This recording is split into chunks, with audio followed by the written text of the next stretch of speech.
Warning, the podcast you're about to hear has a unique conservative perspective and may be politically incorrect, containing some controversy in its message. This episode may speak out against liberalism, socialism, the dark state, and religious organizations. It is possible that evil in politics, education, law, society, and religion will be discussed and exposed. However, we believe this podcast adds truth and value to a mature, disenfranchised audience who may be tired of apostate religions and wicked world systems. Listeners who are easily offended, overly sensitive, or have progressive leanings sympathetic to the topics we expose should be forewarned not to listen any further. We thank both those who choose to listen as well as those who choose not to listen. You've been warned. And now, let us get on with the show.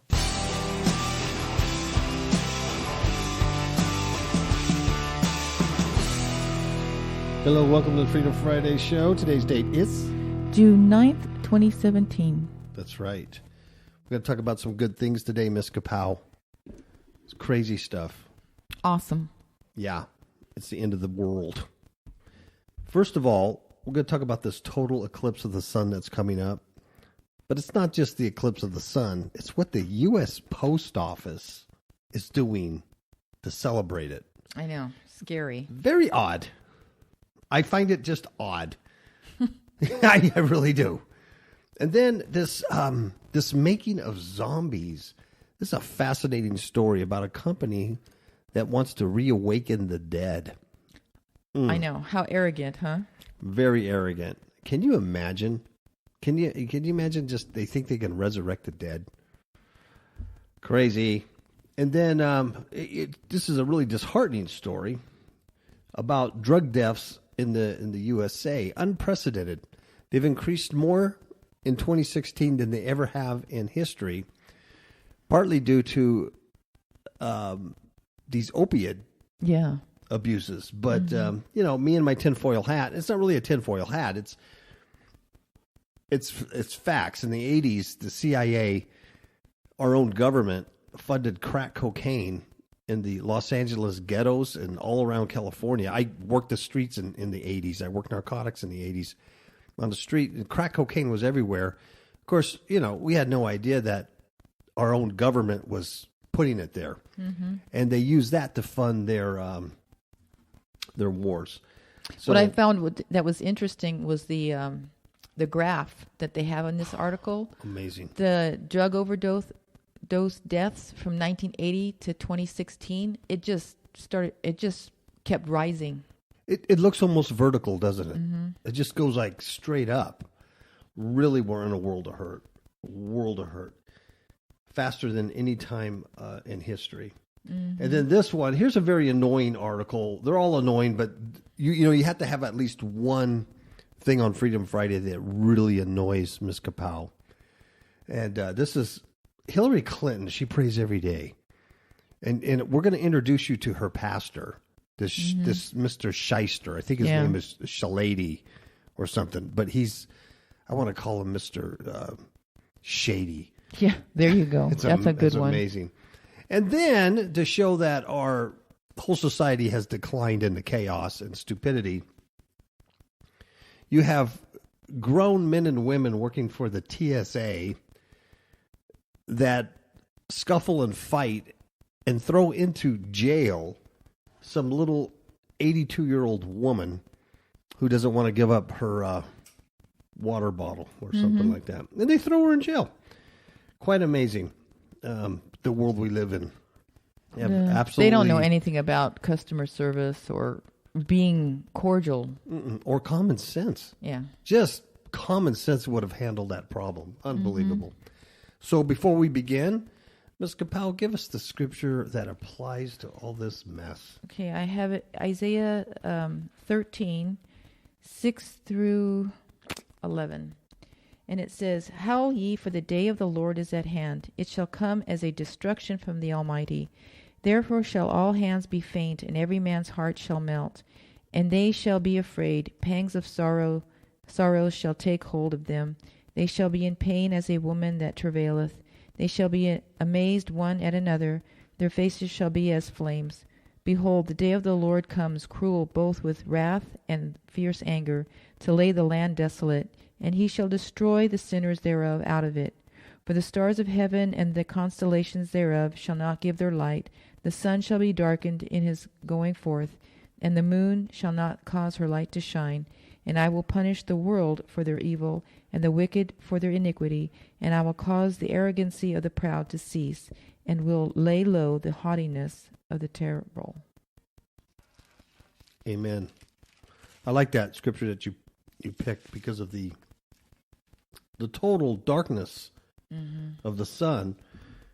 In fact, I want to entitle this show "The Total Eclipse of Humanity." Ooh, that's good. That is. That's a book title right there. Mm-hmm. The Total Eclipse of Humanity. All right, everyone, let's go. I get press releases, what you call public announcements from a bunch of people all the time because of Fifth Hook Media. So what they do is, they do a search and they get all these media companies and stuff, and they send you public service announcements so that you can announce for free on your podcast or radio or whatever. And most of the time I ignore them because they're just, regular PSAs. But this one caught my attention. So I'm going to give them their PSA, but not in the way they would think. We're going to do a Freedom Friday PSA for them. Mm-hmm. And this is from the United States Postal Service, who emailed me this press release. And I found it fascinating. Yeah. First of all, what you have to know is that on August 21st, am I correct, Ms. KAPOW? Yeah. August 21st, 2017, there will be a total eclipse of the sun visible here in North America. And there's a map with this press release. In fact, I put it on our Facebook page, Fifth Hook Media. You can see it there. There's a map, and the eclipse of the sun cuts the United States in half diagonally from the state of Oregon or Washington, and it goes down diagonally all the way down to, I think, Florida or, the East Coast there. And it just splits the USA in half. So we should all be able to see it if you live here in North America, the eclipse. And I believe it starts in the mid-morning hours. So by the time it hits us, it should be probably before noon. And by the time it hits the East Coast, it's going to be, in the mid-afternoon type of thing. All right, so we're going to go dark here for a while. Total eclipse of the sun. And I'm surprised no one ran out and did a prediction of Christ's return on August 21st. There probably is. I haven't looked it up. But anyway, the U.S. Postal Service, United States Postal Service, put out this press release, and it's entitled Total Eclipse of the Sun to be commemorated on a forever stamp. It's one stamp in two images. One stamp in two images. Yeah, it's amazing. It is. And why they call it two images on one stamp is that it's, I forget what they call it, but it's thermo something.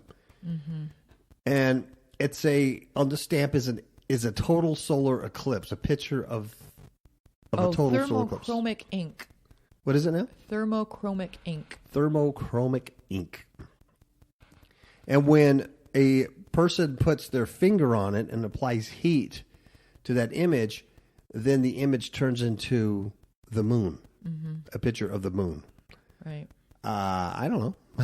That's strange. I don't know why. And why would they want to do that? Yeah. I don't know. It's a one-of-a-kind stamp. So the Postal Service releases its first of its kind stamp. It changes when you touch it. It's the Total Eclipse of the Sun Forever stamp. That's what it's called. I just think that title is creepy. Total Eclipse of the Sun Forever. I agree. In the days we live, wow. It commemorates the August 21st eclipse. It transforms into an image of the moon from the heat of a finger. Mm-hmm. The public is asked to share the news on social media using the hashtag blah, blah, blah. All right. So I'm reading right from their press release. I'm not making this up. They say tens of millions of people in the United States hope to view this rare event, which has not been seen on the U.S. mainland since 1979. The eclipse will travel a narrow path across the entire country for the first time since 1918. The path will run west to east from Oregon to South Carolina and will include portions of 14 states. Yeah. And it just like it cuts the United States right in half. It's amazing. Now, you're saying, okay, what does this have to do with anything? Why is this so strange? Here's the strange part of it. The June 20th, 1:30 p.m., first day of issue ceremony will take place at the Art Museum of the University of Wyoming in Laramie, Wyoming. Okay. Well, the United States Post Office decides we're going to have a ceremony for this one-of-a-kind stamp. And we're going to do it June 20th, 1:30 p.m. The summer, the summer solstice. Yeah. The summer solstice. This is the United States Postal Service. Now, they make no bones about the occult ritual involved in this. The university is celebrating the summer solstice on June 20th. Here's the deal, folks. Here's what they say. Prior to the event, visitors are encouraged to arrive at 11:30 a.m.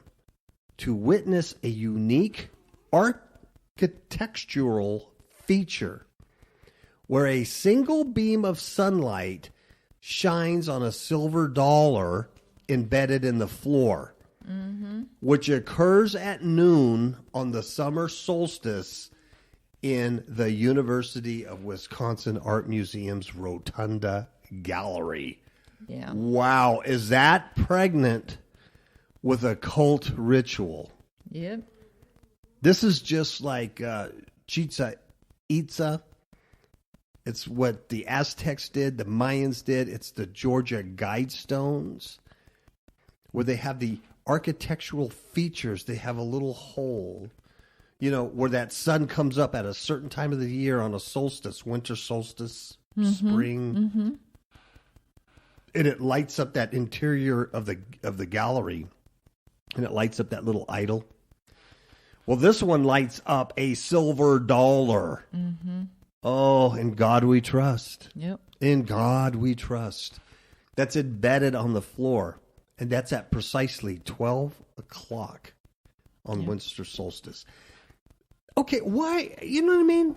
Why is the United States Postal Service, choosing this location to celebrate their commemorative stamp? Exactly. Why, Miss KAPOW? Why? That's a good question. The total eclipse of the sun forever stamps. Man, I hate that title. I know it. The total eclipse of the sun forever. They want it to go dark forever? Is that what they're saying? May be pre-ordered at UnitedStatesPostalService.com/shop in early June for delivery following the June 20th nationwide issuance.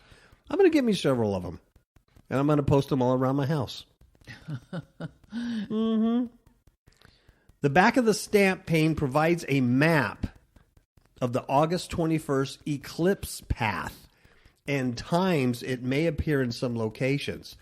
Now check this out. They say this on their press release. Visit NASA's website to view detailed maps of the eclipse's path. It's all in conjunction. Okay. Thermochromic ink, Miss KAPOW. You're the expert on that. Well, I'm not the expert. The stamp image is a photograph taken by astrophysicist Fred Espinac, a.k.a. Mr. Eclipse. Mm-hmm. And he lives in, guess where? Arizona. But the name of the town is called Portal, Arizona. Mm-hmm. I mean, maybe I'm connecting dots that don't connect, but It is strange. That's odd. Though. Yeah. And the picture shows a total solar eclipse seen from Jalu, Libya on March 29th, 2006. That probably has some significance. I don't know. In the first U.S. stamp application of thermochromic ink, the total eclipse of the sun forever stamps will reveal a second image.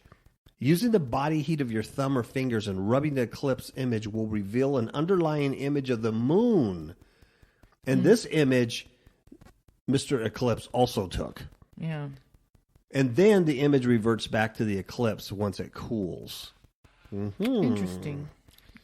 Yeah. So anyway, it says, then it goes on and talks about what the total eclipse of the sun occurs when the moon completely blocks the visible disk, casting a shadow on Earth. It's a 70-mile wide shadow of the eclipse, known as the path of totality. See, even that's kind of creepy. The path of totality. Are you sure it's the moon blocking the sun and not Nibiru? Could be Planet X. I don't know. Crazy. Let's see, what else? It's being issued as the Forever stamp. Yep. Art director Antonio Acala of Alexandria, Virginia, designed it. And so they want you to come and celebrate in Laramie, Wyoming at the Summer Solstice when the silver I dollars. think I got something to do that day. I think so too. Now, do you still have to lick the stamp?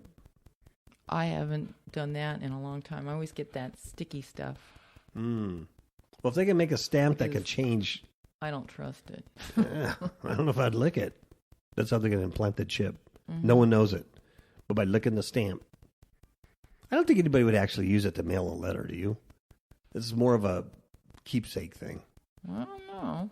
I don't know. People have done stranger things. Total eclipse of the sun forever. Wow. Why would you title that? Why? I don't know. Okay. How about zombies? Ms. KAPOW, you like zombies. I don't like zombies. I don't like them. You married one. You're far from a zombie. Only when I'm on the show. The rest of the time, I'm a zombie. Zombies are dead people. I'm dead to the world. I'm dead in Christ. But in him I live. Yet not I, but he in me. Is that right? Mm-hmm. Okay. Could we soon reverse death, Ms. KAPOW? Well, there are certain people that think they do. They can. It's a United States company. And they're going to start trials. Re-Awakening the Dead. Yeah, their firm is called BioQuark. Sounds more like quack. Doesn't it? BioQuack. That's a good point. Should be called BioQuack. Wow. They're going to do this. They're going to actually do these trials in Latin America in the next few months. BioQuark. They plan to test stem cell theory on brain dead patients. Wow. So they're going to go up to Washington, D.C. They're going to gather Congress and the Senate, right? Mm-hmm. And all the politicians. And then they're going to try to reanimate them. Is that what they're going to try to do?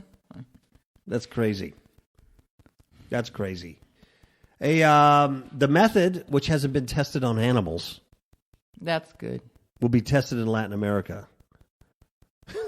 Maybe it's hard to find brain dead animals. Well, they would actually kill them and make them brain dead and then try to bring them back to life. That's what they would do. I don't like that. The team outlined a trial proposal last year to do it in India, but they were shut down. India shut them down. But see, that's that's interesting. Yeah, that is. So this is going to be the first attempt to bring people back from the dead. And they want to do it this year, folks.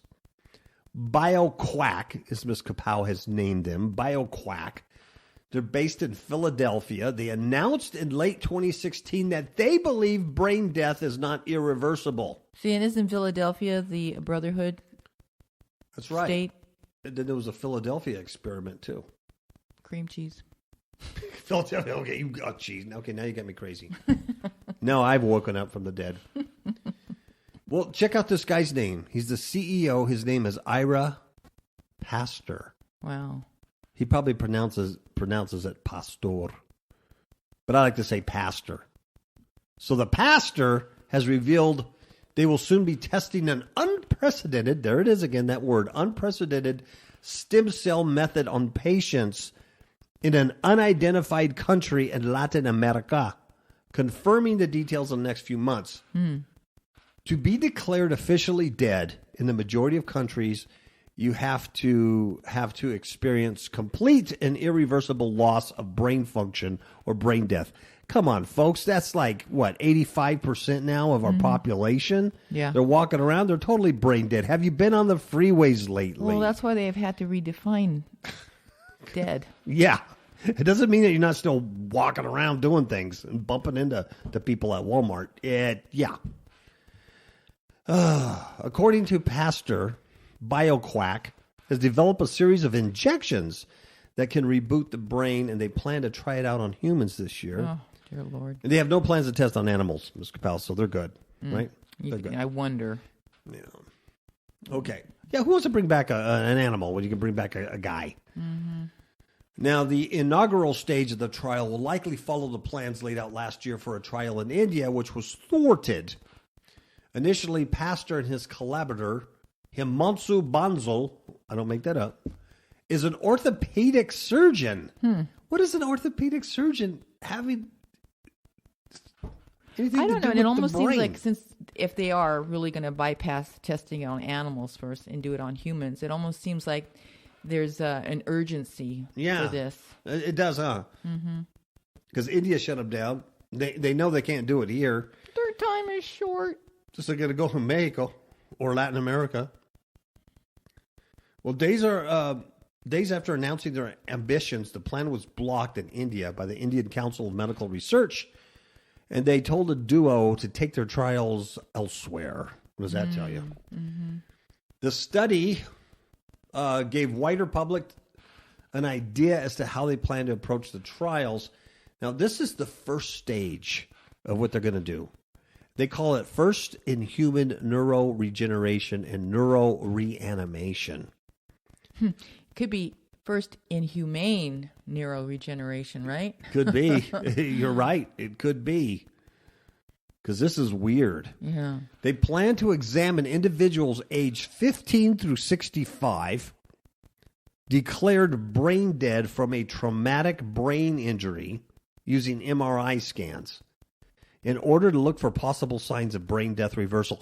Now, let me stop there. Can you imagine you're just some schmuck who decided to be a good guy, and you put on your driver's license, when I die, donate my body to science. Yeah. Hello. My cadaver to science because I'm dead. I'm gone. I'm a good guy.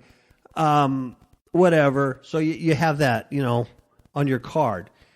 Then you die from whatever.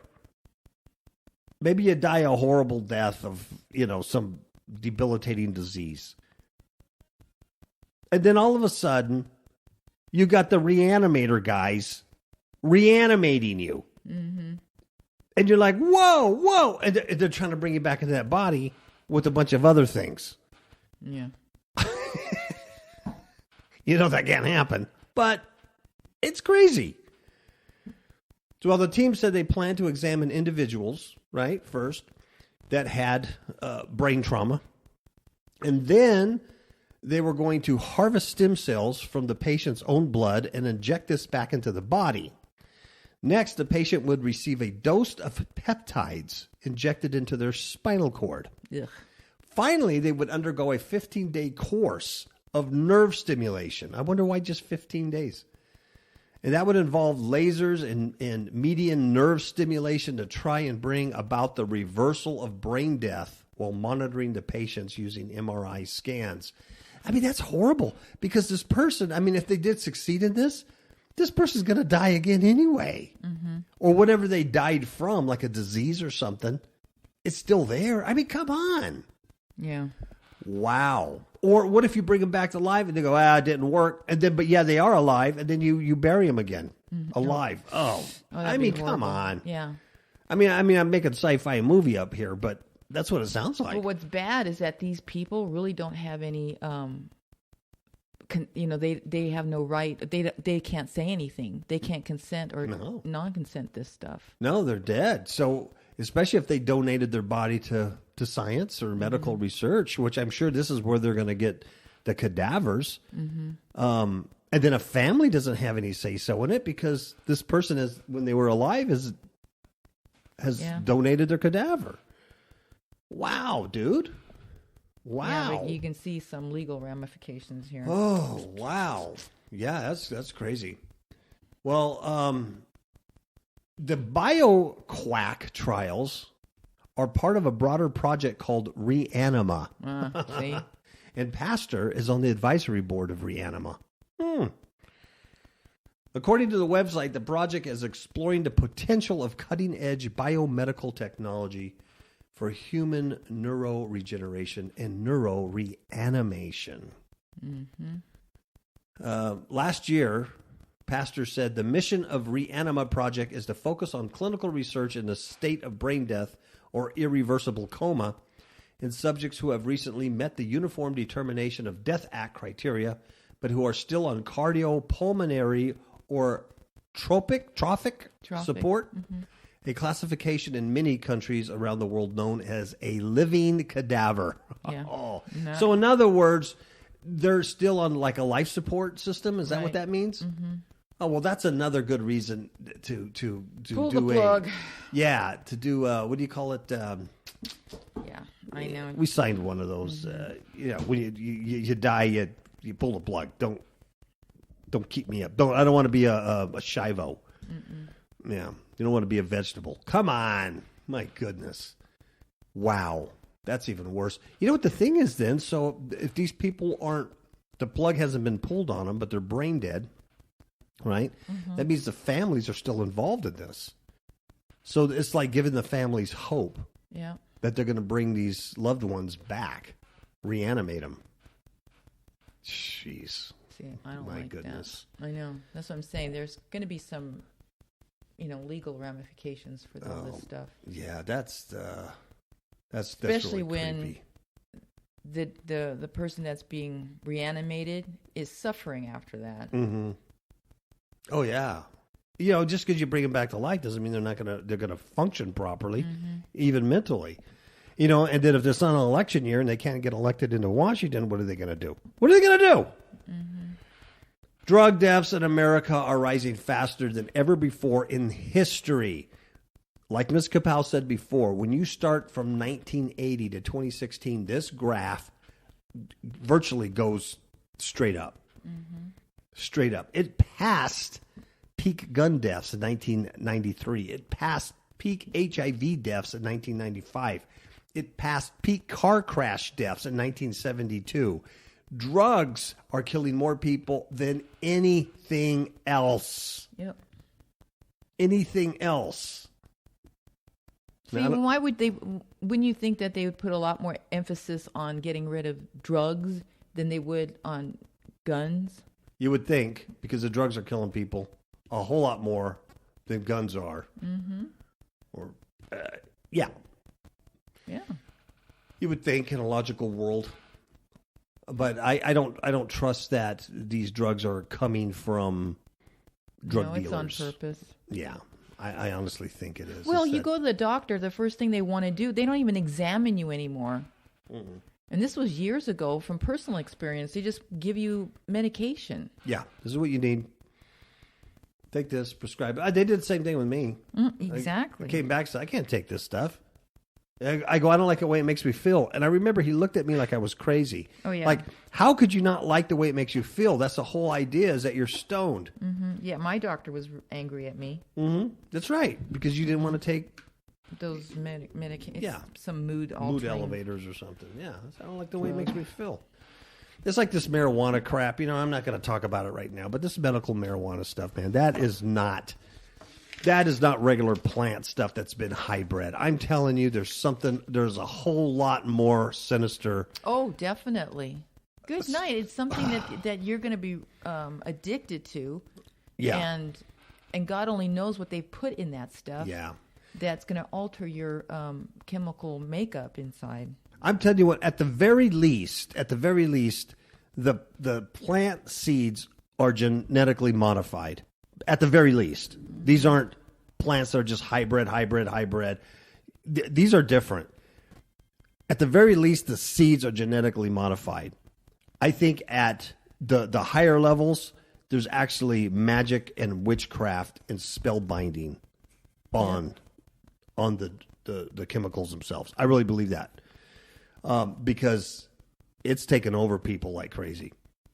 And in July, this coming July here in Nevada, recreational marijuana will now become legal. So that's going to be a real hoot when that comes here in Las Vegas and in the Mesquite area. That's going to be really a trip because people are already zombies, and this is going to be amazing. Mm-hmm. Yeah. Anyway, this is from Akron, Ohio. Drug overdose deaths in 2016 most likely exceeded 59,000. Wow. Dude, that's just in one state. It's the largest annual jump ever recorded in the United States. The death count is the latest consequence of an escalating public health crisis, which is opioid addiction. And it's now made more deadly by an influx of illegal manufactured fentanyl and similar drugs. This is scary stuff. Fentanyl and its associates are very, very scary. Yeah. Uh-huh. Drug overdoses are now the leading cause of death among Americans under 50. Wow. That's incredible. The leading cause of death of Americans under 50? Yeah. Although the data is preliminary, the Times, that's the New York Times, best estimate that deaths rose 19% over the 52,000 recorded in 2015. Wow. And all evidence suggests the problem has continued to worsen in 2017. And the reason why is they say drug deaths take a long time to certify. So the Centers for Disease Control and Prevention are not able to calculate the final numbers until December and blah, blah, blah, blah, blah, blah, blah. So that's how they're getting their accounting and all this stuff. But it says the initial data points to large increases in drug overdose deaths in states along the East Coast. And I found this interesting because they're saying that East Coast, particularly Maryland, Florida, Pennsylvania, and Maine, and in Ohio, which filed a lawsuit last week, by the way, accusing 5 drug companies of abetting the opiate epidemic. I believe it. We've seen a lot of videos like that too. Yeah, you know, absolutely. Years ago. Absolutely. But what I found interesting as I read this article, that it was the deaths and the rise of opiate use and the deaths from them were higher in the East Coast than they were in the West Coast. And they're contributing that fact that in the West Coast, heroin addicts and drug users are still using tar heroin from Mexico. And who would have known that using tar heroin would save your life rather than using a powdered form? The people that are using the powdered forms of heroin are dying because it's cut or laced with fentanyl or its derivatives. Whereas tar heroin, when I mean tar heroin, if you're not familiar with that, they call it that because it's black and tarry. And then that's put in a spoon, heated up, and it liquefies, and you put your cotton and your syringe in it, for a filter, and you suck it up and put it in your vein. Yeah, so that's processed, right? Yeah, and it comes from Mexico. So that's what makes me very suspicious that this heroin that's killing people is coming from probably the United States government. Oh, yeah. Probably from the CIA. And they're funding something, some black ops. But regardless, it's interesting. I mean, who would have ever thought, yeah, because I'm addicted to heroin and I use tar heroin, I'm alive. Mm-hmm. Wow. Scary stuff here. Yeah. So Akron, Ohio is typical of Rust Belt decay as far as declining jobs and just a declining situation. Factories are gone. So there's a lot of drug use and stuff like that. In 2016, Summit County had 312 drug deaths. That's in Ohio. The county medical examiner said 46% increase from 2015. That's a lot. And more than triple the 99 cases that went through the medical examiner's office just 2 years before. Wow. That's huge.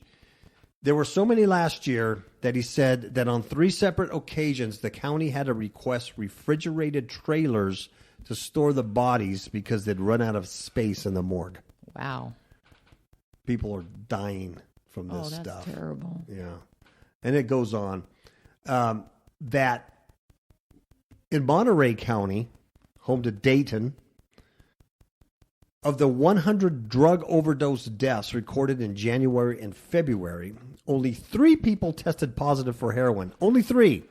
99 people tested positive for fentanyl or its analogs. Wow. What does that tell you? Yeah, it tells you that fentanyl or its analogs are killing people. Mm-hmm. And it says fentanyl isn't new, but over the last 3 years, it's been popping up in drug seizures all over the country. Why is that? It's not the Mexicans bringing it over. They're using tar heroin. It's not the Mexicans. It's not the Asians. It's not China white. This is made here. Mm-hmm. Most of the time, it's sold on the street as heroin, or drug traffickers use it to make cheap counterfeit prescription opioids. Right. Fentanyls are showing up in cocaine as well, so it's like a speedball. Can you imagine that? Contributing to an increase in cocaine-related deaths. So people think they're just doing cocaine, but it's got this fentanyl in it. See? So it'd be like a speedball. You know, you don't know to go up or down, and your heart explodes. The most deadly of the fentanyl analogs, folks, this is amazing. It's called carfentanil. Carfentanil. It's an elephant tranquilizer. And it's 5,000 times. Let me say that again. 5,000 times stronger than heroin. Wow. An amount smaller than a few grains of salt could be a lethal dose. Wow. Wow. And I think, now this article didn't say that, but I think all you have to do is breathe it in or get it on your skin and it could kill you. It's that lethal. Yeah. Wow. Yeah. On July 5th, 2016, that's the day carfentanil, the elephant tranquilizer, 5,000 times stronger than heroin, hit the streets of Akron. And that's by Captain Michael Schur. He's the commander of the narcotics unit for the Akron Police Department. And I would imagine this man does know what he's talking about. Mm-hmm. He said on that day, 17 people overdosed and 1 person died in a span of 9 hours. Over the next 6 months, the county medical examiner recorded 140 overdose deaths of people testing positive for carfentanil.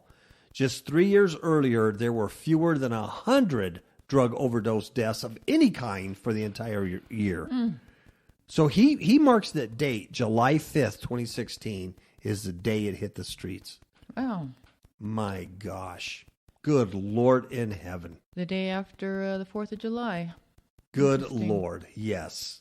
Isn't that something? It just smacks of government CIA. It smacks of black ops, raising money to fight wars. Man. So, bad stuff. Bad stuff. Bad stuff. All right. Let's take a short break, and we're going to come back, and then we're going to talk about Hillary's pastor and how Hillary's praying every day. She's such a good Christian. What is she? She's a Methodist, right? Methodist. Yep. Oh, yeah. She's such a good Methodist. We're going to be right back. KAPOW! You are listening to the KAPOW Radio Show Network. KAPOW stands for Kingdom Against Powers of Wickedness. KAPOW is sponsored by Fifth Hook Media, a digital publisher of ebooks. FifthHookMedia.com has a selection of ebooks about spiritual warfare and Christian living. Visit FifthHookMedia.com. That's FIFTHOOK Media.com. Remember, that's FifthHookMedia.com. FIFTHOOK. KAPOW!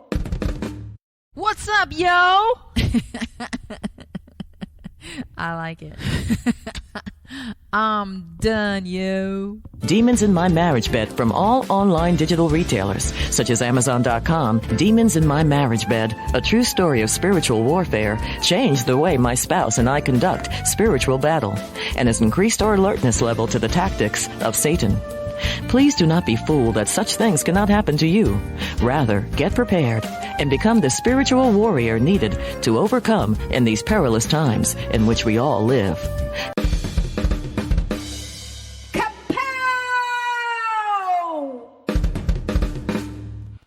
All right, we're back. You know, I never get tired of the little KAPOW man screaming. Do you, Miss KAPOW? Not at all. I never get tired of that. Come here. He's like a little superhuman, man. He's like a little Superman. Bringing kingdoms against powers of wickedness. Flying through the air and whatnot. Amen. I love that guy. Okay, Hillary. Everybody remember who Hillary was? This is an exclusive from Daily Mail. It says, "Are you there, God? It's me, Hillary." Clinton is praying every day after her defeat by Trumpster.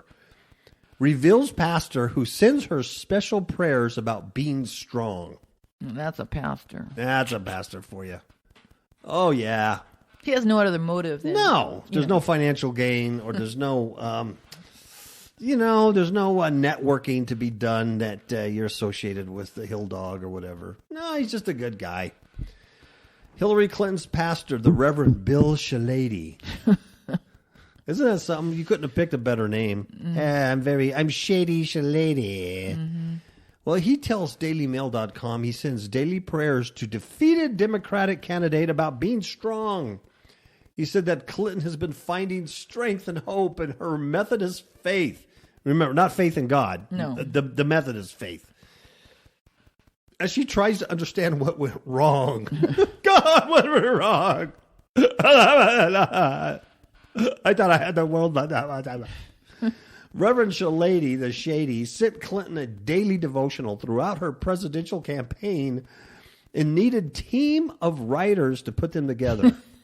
Oh, my God. How many did you send her a day, Pastor? I know. You needed a team of writers to put them together? You got to think fast. They were first thing she read each morning. Yeah, right. And the pastor wrote them based on the headlines of the day. Wow. That's a good way to interpret. It's a good way. Okay. So, Hillary Clinton has been reading daily devotionals since losing the election. And these devotionals teach her about being strong in the midst of unpredictability. Oh, gee. Yeah. The Reverend Bill Shady, the Shady, said the former Democratic presidential candidate's prayers have been about encouragement as she grapples with her shock defeat to Donald Trumpster. He said that Clinton has been finding strength and hope in her Methodist faith. Clinton has only touched briefly on the personal impact her defeat has had on her, making Reverend Shady's lady's disclosure a significant insight into her state of mind. Oh, brother. She's nuts. So is he. There's a picture of him. This is on our Facebook page, too. Yeah, he looks like a leprechaun. He looks like a leprechaun, but he also looks like a used car salesman. Yeah. Would you buy anything from this guy? No. Anything. If this guy came to your house to give you an estimate on cabinets or a patio, would you? Oh, my Lord, no. He looks like he's reanimated from the dead. He really does. Okay, she has not mentioned the importance of her faith in overcoming the defeat, but did say during her commencement speech at Wesley College, or like they spell it, Leslie, that she had taken long walks, reorganized her closets, and joked, "I won't lie, Chardonnay helped a little too." Yakety, yakety, yakety, yak. I'm like a good Methodist. Reverend Shady said that Clinton reads her scripture and prays each and every day, and that was helping her to get through the darker days. Reverend Shady has known the Clintons for more than a decade. And he helped officiate at the wedding. He helped officiate at the wedding of their daughter, Chelsea. He also led the memorial service for Clinton's mother, Dorothy Rodham, in 2011, who allegedly Clinton killed for the election. I'm just saying. That's what I heard. Speaking to DailyMail.com, the Methodist minister from New York said that he began sending daily devotions in Easter 2015 when she told him she was running for the presidency. They were the first things she read each morning, and they gave her inspiration for the day. He said, Secretary Clinton found strength from these devotionals that I sent to her each day at 5 a.m. That's my Irish accent, because I think Shady is Irish. Sounds Irish. Yeah. My team of writers and I used passages of Scripture, a reflection on that passage, and a prayer to support her depending on the events that were taking place. Very good. Thank you. Reverend Shady Shalady said that Clinton cares about people, and she lives out her faith in her constant compassion and caring for the least, the last, and the lost. Well, tell them to that, the Benghazi people. Ooh, wow. That was a good one. Showing. Wow. That kind of disproved his whole sentence there, didn't it? Ouch. Ooch. Ooh, that's hot. Ooh. He said that he spoke to her a few days after election night, and she encourages him to publish all the devotionals because they gave her strength in the midst of the lost. So, recently has been given her devotionals about encouragement, being strong in the midst. I'm sure there's a book in coming up. Oh, you know it. Sure. You can see this. Yeah, I'm sure. And I guess for a person like Hillary, who's a person of faith, it's important for her to rise each morning and to pray and meditate and do some spiritual thinking, she says, Oh, and here it is. Shebing. Here it is, folks. Here's the money shot. You ready for the money shot? Mm-hmm. Some 365 of the 600 devotionals will be released in a full book called Strong for a Moment Like This. The Daily Devotionals of Hillary Rodham Clinton. Oh, brother. That's the title. Which is out in August and being published by Abaddon Press. Not Abaddon, but Abaddon. It's close, though. But it's close. It's close to Abaddon Press. Oh, my God. The title, folks, you might want to write this down because when it comes out, maybe you can pre-order it. Strong for a Moment Like This, the daily devotionals of Hillary Rodham Clinton. We'll have it available on Fifth Hook Media. You know what? I think we will. I think we should be able to sell kidding. it. And maybe we could read a devotional every day, and maybe we pizza. could grow strong in this troubled times that we live in, Miss KAPOW. They're going to be organized into 12 themes, such as, check this out, forgiveness. Mm-hmm. As you can tell, she encourages forgiveness. Oh, of course. Constantly. Yeah. The second theme is doing good. As you could tell, like you mentioned, Benghazi and, Clinton Gate and, all that stuff. All the people that die. Doing good. Courage. Yeah, she's got a lot of courage. Especially when she fell, like getting into that van. Mm-hmm. And then her doppelganger came out and said, hey, I'm okay, like an hour later. That was courageous to try to pull that one off. Oh, and here's the other thing, Miss KAPOW. This is for you. Women. Women. Now, what if he's going to have pictures of hot women in there? Hot chicks. I never know. How are the men going to read it? How are the men going to like it? They will show how much Mrs. Clinton was inspired to use their lessons in her speeches, like in January 2016 interview with BuzzFeed, in which she talked about love and kindness. Oh, for the love of pizza. Oh, this guy's insane. Gag me. Yeah, this guy needs to be kicked in the scrotum. Clinton also talked about how she was motivated to run for the presidency because she wanted to inspire people to treat one another in a better fashion. Benghazi. Reverend Shady Shalady had earlier sent her a daily devotional about the love commands, which talks about this very issue and quotes John 15:12. One passage reads, love each other just as I have loved you. Well, Clinton was raised a Methodist in Park Ridge, Illinois, where her mother taught Sunday school and raised money for charity, inspiring her daughter's interest in social justice. Oh, wow. And Reverend Shady Shalady, the executive director of the United Methodist City Society in New York, said that with Clinton, religion has always been the foundation of her moral compass. Wow. Wow. Is she be a liar? Oh, my Lord. And that's her moral compass. Wow. She said she finds strength and hope in the power of new life that her faith offers for her each and every day. Oh, for the love of Pizza. Yeah, You see how annoying that is? It's Yeah. like gag me. Gag me. Ah. Yeah. Yeah. That's, Yeah. Yeah. I'm Pull sure that she's one praying. I'm sure she's praying, but it ain't to the same God. No. You and I know, KAPOW listeners, because Hillary Rodham Clinton is, well, how do I say it lightly? A freak. Last story, woman. She's 82 years old. She's very bad. She's a very bad woman from Texas. People from Texas like to fight. I bet she had a cowboy hat on, too, and cowboy boots. She probably rode a horse into the airport. And Spurs. And Spurs, this mean, nasty old lady, 82 years old. She was arrested after she scuffled with these poor TSA officer at the Wichita airport. This poor guy, what was he, maybe 20, 30 years old, if that? He wasn't 82, I'll tell you that. No, he wasn't 82, and she was just whooping on him. She's so bad. An 82-year-old lady. She was arrested and booked into the Sedgwick County Jail this week after she allegedly struck a TSA officer. They're not even officers. Let me get something straight. These people are not officers. They're not even security guards. No, they're not. I don't know what the heck they are, but they are not officers, and that just ticks me off. Anyway. Ugh. I hated it when they first came out. I said, how in the world does this get around our Fourth Amendment rights in the Constitution against unreasonable search and seizure by the government? How in the world does this get around that? It's incredible. Absolutely unbelievable. Stupid airlines. And then people fly all over the place. I know. I know some people have to because they work and stuff, but I don't get it. I really don't. I just, in my world, I just wish we all band together and just put them all out of business. Mm-hmm. It made it reasonable. Yeah, and then we as taxpayers have to bail them out. Yeah, I think it happened before. Don't get me going.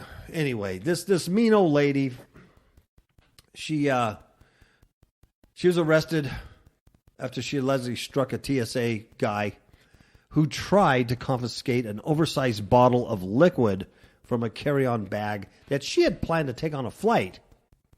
The woman, who lives in Texas, she was in Wichita with her elderly husband for a reunion. So her husband, he's probably a badass too. Probably had cowboy boots and cowboy hat, spit and chew, spurs. They were scheduled to return home early Wednesday, said the Sedgwick County District Attorney. Oh, now we have attorneys involved. Uh-oh, somebody be in trouble. But airport police detained her after she got upset when a TSA officer manning a security checkpoint told her she couldn't go through with that bottle. You know why? You know why, Miss KAPOW? She couldn't go through with the bottle? Did it have an explosive? Yes or no? No. Did it have a machine gun? No. Did it have fentanyl? No. You know why she could not take the bottle through the checkpoint? Why? Because it exceeded the 3.4 ounce size limitation. Ooh. And I have authority because I'm a security guard with federal powers. Yeah, and they always pick, like little old ladies, pregnant women, that carry on breast milk. Yeah. Her bottle exceeded the 3.4 ounce size limitation. Now, the article didn't say how big her bottle was. Maybe her bottle was 2 gallons. I don't know. The scuffle happened at 5:12 a.m. Wednesday. That's early. The woman spent nearly 2 hours in the brig. They threw her in jail. And she was photographed and fingerprinted. They booked her. Yep, they did. Bennett said after learning of her arrest, now this is, I don't know who Bennett is. Bennett said after learning of her arrest from the airline the couple was set to fly with, his office authorized her immediate release without bond. I think that's the DA, dude. I think Bennett is Yeah, that's the Sedgwick County District Attorney. Yeah. So he got on the phone and he goes, listen, you stupid morons. You better dust her off, uncuff her, let her go, give her a meal, and pray to God that Johnny Cochran is still dead and not reanimated. Because she is going to own you. That's exactly what happened. My Lord. These people are stupid, though. The Yeah. TSAs. Oh my goodness. Oh my goodness. So he calls him up and he says, hey, you better let him go. He says, no bond, nothing. And then it says she was very shaken. This is what Bennett says. She was very shaken, embarrassed, and I think the simplest description would be overwhelmed by the time we got to her. So the district attorney says, I don't want nothing to do with this. I'm going to do everything in my power to rectify the situation because I have a job, a career. He says she was clearly having a hard time handling the stress of the situation. Yeah. Need I remind everyone she's 82? 82. Good night over stupid water bottle. A water bottle. Law enforcement and TSA reports say the woman became angry and verbally abusive after being told several times that the bottle would be permitted aboard the plane only in checked baggage. She walked around an X-ray screening belt into the TSA work area and hit the officer's, quote, right arm with a closed fist, end quote. Oh, and he was bruised by that. His arm almost came off. An 82-year-old lady from Texas. I'm just funning. I know. Hit this big, badass TSA agent in the arm with a closed fist. Well, she was TSA probably matters. frustrated.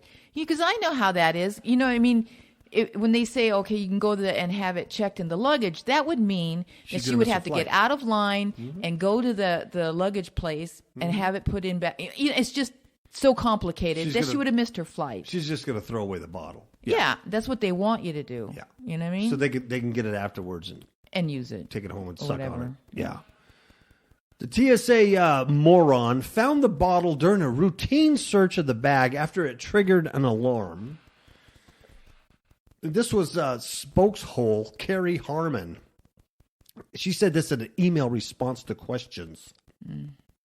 It contained a liquid hand product. Oh, my Lord, a liquid hand product. Say no. She says, quote, when the screener told her that they were going to throw it away, she swiped at him, making physical contact. Híjole, the nerve of this woman. An airport police officer who saw the commotion intervened and removed the passenger from the checkpoint. Okay, fair enough. Airport police authorized the woman's arrest. So the airport police didn't arrest her. They authorized the arrest by TSA, who probably did a citizen's arrest on her. And they locked her up. Instead of just citing her out. You know, write her a ticket, cite her out. The woman was subsequently booked into the Sedgwick County Jail on suspicion of committing a misdemeanor battery at 8:13 a.m. Wednesday, said the DA. She was released at 10:55 a.m., so she was in there almost 3 hours. The TSA officer, oh, here we go. He's a 37-year-old man. A man, 37-year-old. Really? You're a man and you arrest an 82-year-old lady? You know what this is? This is contempt of TSA security guard is what this is. Oh, and look at this. He had no visible injuries, and she is only 5 feet 2 inches and weighs approximately 120 pounds. And she slugged him in the arm. 5 feet 2 and 120 pounds, 82 years old, with a bottle of hand lotion. Dear Lord. With her elderly husband there and another couple. Insanity. I mean, this is an insane world. It's upside down. This is absolutely the end of civilization. I mean, this should not even be a story. It was immediately unclear Thursday whether the city will charge the woman.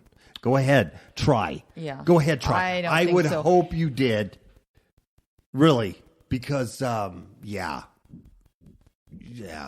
You're going to make some couple from Texas. Yeah, but the city attorney's office going down there or whatever, and they're kissing her her butt. Derriere. Yeah, I don't. They're think dusting so. her off. They don't want nothing to do with this. The city is the only prosecutorial authority with a possible case at this point, Bennett said.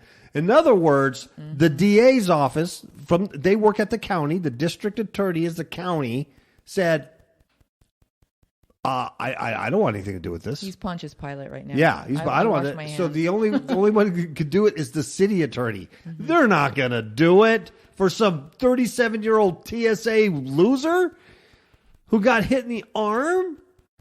The woman could not be reached for comment on Thursday.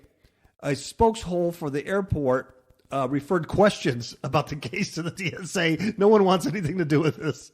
Airport police did not. Airport police didn't return phone calls either. Nope. Bennett said that after the airline called about the woman's arrest, his staff picked her up from the jail. Can you imagine that?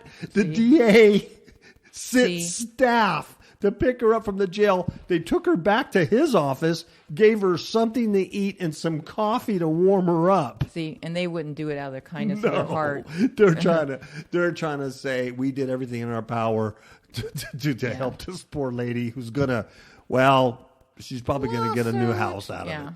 She was reunited with her husband when he arrived at the courthouse a short time later. The airline, check this out, drove the couple back to the airport. The airline did, and got them on the next flight back home. Wow. Oh, good night. Oh, the stupidity of some of these people in uniform, definitely, with a badge, and then just, oh my Lord, what a goof. What a goof. And with that, I've got to say goodnight. You going to say anything, Ms. KAPOW? Ciao, babies.